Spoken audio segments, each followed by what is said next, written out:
hanguma duraan itti kan sanillee nu dorgataniitu yoo gartee lagannaa nyaataa goote lagannaa nyaataa kana maaliif nyaatu oltan jedhanii gartee humna addaa gartee uleedhaan nutti ol laqanii bakka kameeraan hin jirretti kan nu baasanii nutumaa jiranii. Anamma mataan kiyya kallee isa jechuudha amma bakka kameeraan hin jirretti nutumaa oolanii jechuudha. Gartee yoo gartee mootummaa akka qabaannu taate gartee uummanni keenya sagalee nu taa'adha. Akka harkee sabaa nu taasisa. Gartee nuti akka nuti qabnu tokkollee hin jirtu. Dararaa kana gartee nurra gahaa jiru kun gartee har'aan kana waan salphaadhaa miti jechuudha. Namni balaataa gubbaa kanatti gartee qaama qullaa akkana ciisuun hedduu ulfaataa namoota ni beeka. Kan gubbaan yeroo garii ongoon nu azzaban yeroo garii qabbanaan nu azzaban waan takkaallee gartee wannummaan gartee nuti harka keenya wanni kennu jirru yoo afaan keenya gartee afaanuma nagaatiin gartee kan jedhu kun taate deebisaan keenya uleedha. Jechuun akka dararamaa jirra uummata Oromoo biraa gartee akka nuti uummatanii Daamsa keenya kana gartee hunduma tokko kana wajjanii akka nurraa hin callifne dhimmi kun gartee dhimma lubbuuti waan ta'eef akka nuti hin laafne hin jenna. Abshiraa mana kadir keessa jirtu keessa jirtaati.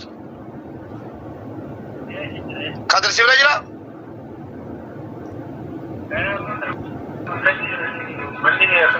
Yoo dhufe kun gara tiktookii miti deengada gara tiktookiitiin dhiifama gaafateera.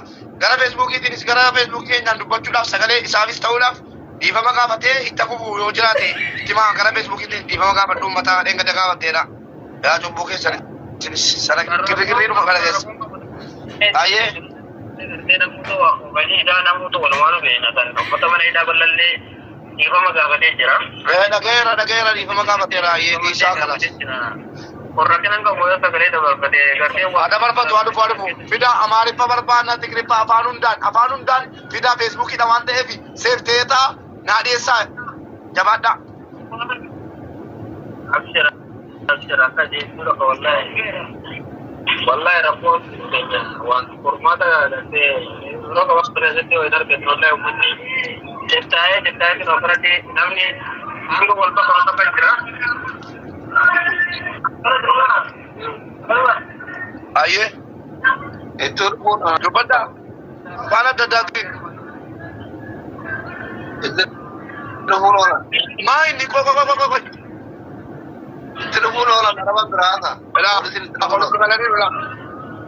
Bela aja mama bela as. Wah ini. Itu mama. Teman benar. Polisi itu terkali lala. Wayne. Ama kunjurenya bana.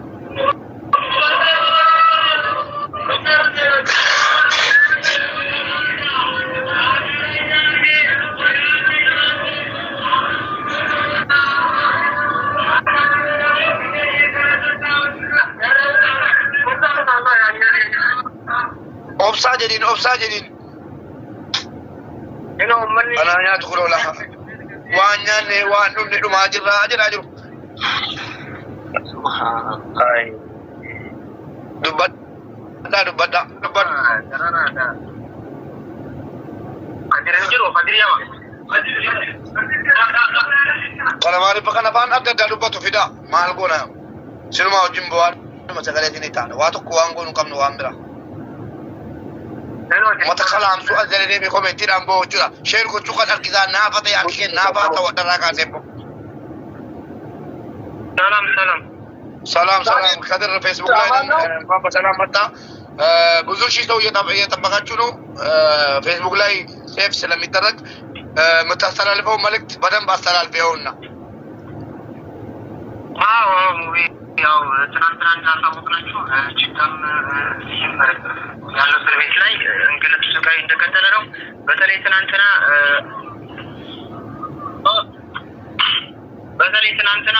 ዝም ብሎ ደርሰው ቪዲዮውን አይተውታል መሰለኝ የሚንሸራሸረውን ቪዲዮ ሶሻል ሚዲያ ላይ እሱን ስላዩት ይመስለኛል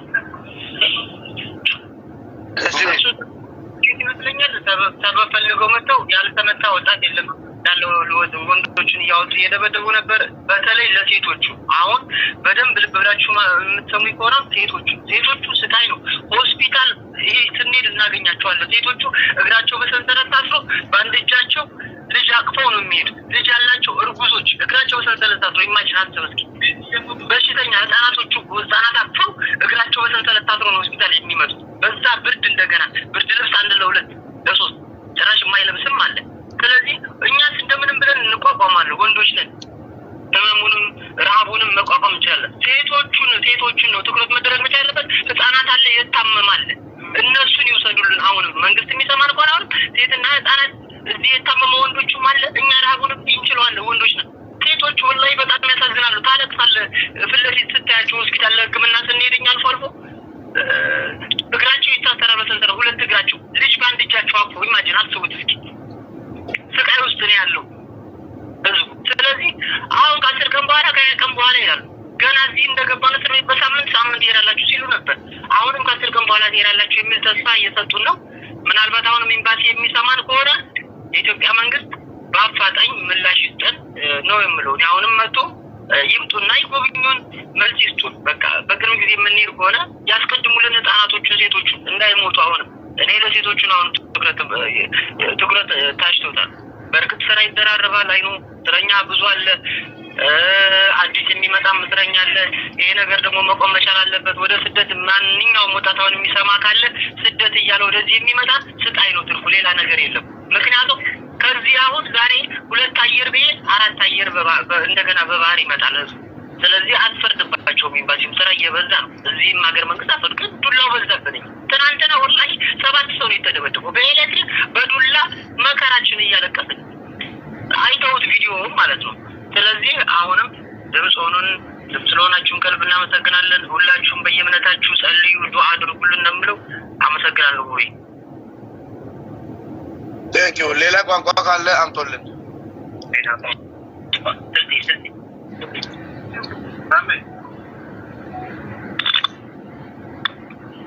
ሰላም አለይኩም ወራህመቱላሂ ወበረካቱ።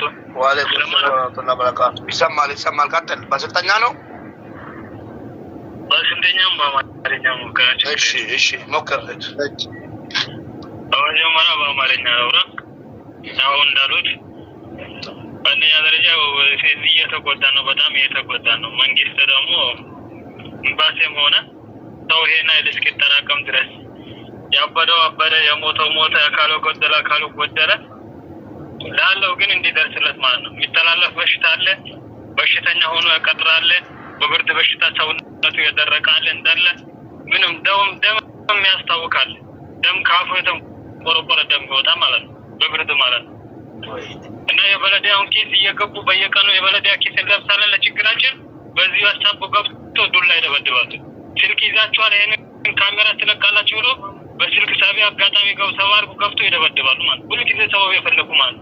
ትናንትና ባጠገባችን ነው ዋናው ሙዲር የሚባለው ማለት የእስር ቤት ሙዲር የሚባለው መጥቶ ቆሞ ያስደበድባል ማለት ነው። እንዲህ አትደበድባቸውም። እንዲህ ሁሉ ጊዜ ብትደበድባቸው ምንም ነገር አምጡም ኪስም ኬት ያመጣሉ። ስርዓት እንዲይዙ መደብደብ አለባቸው ብሎ ሲሄዳቸው እንደ በጆሮአችን ያሰማኑ ማለት ነው። የበለዲያውን ኪስ እኛ ከባንካለን ከምንም ብለን ብር ያለው በብር የትንትን እያለ እናስገባለን ማለት ነው። እሱንም እየፈተሹ በሱ ሰው ይመጡናል። ስለዚህ ያው መንግስት በአስቸኳይ ሰው እየተጎዳ ነው።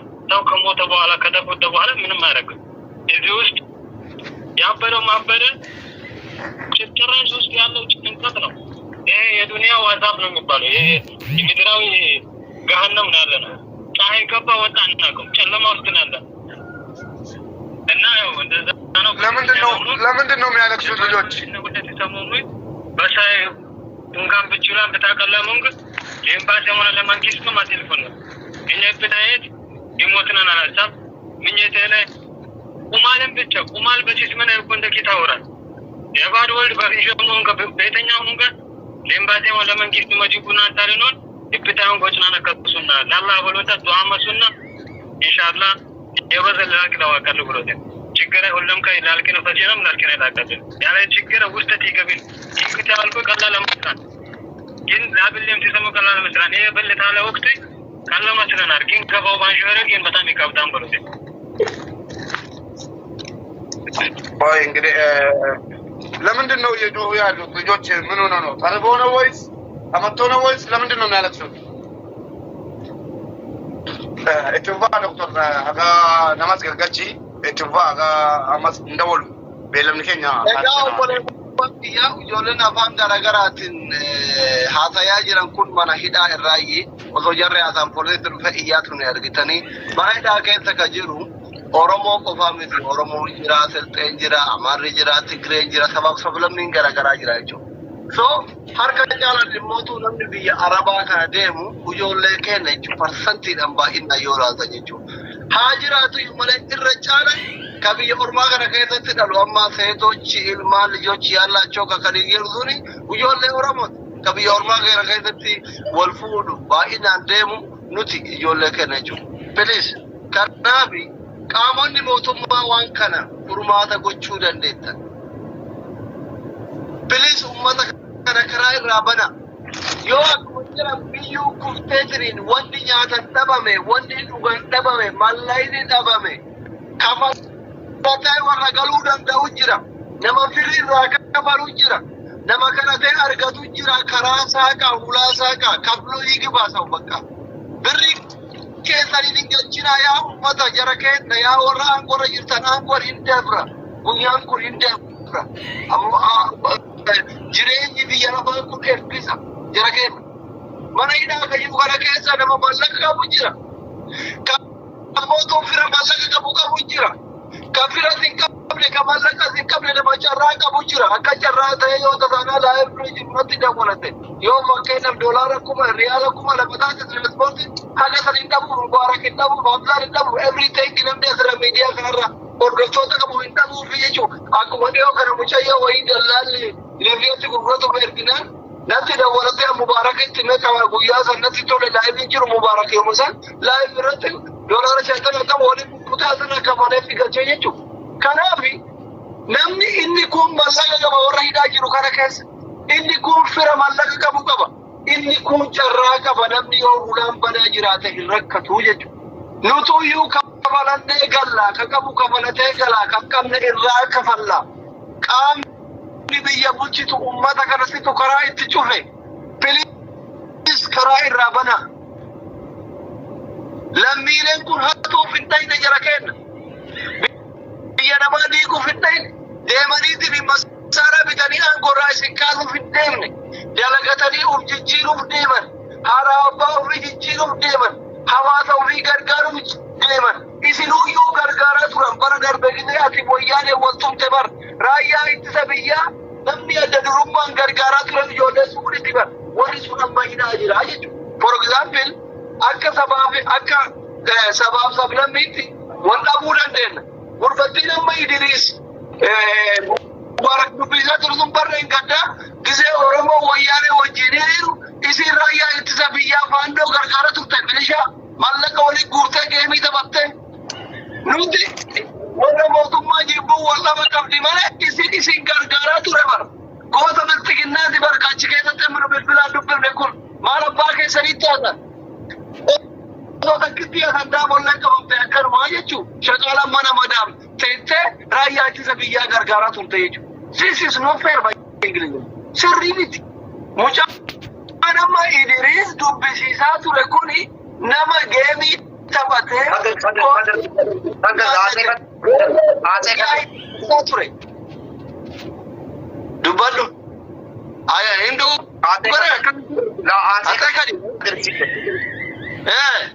Haata'e kadir nama adda dirummaan geemii taphataa tiktookii irratti ijoollee gormeessee raayyaa ittisa biyyaatii fi liyyuu haayilee Amaaraa kililii hidhachiisaa ture wallahi.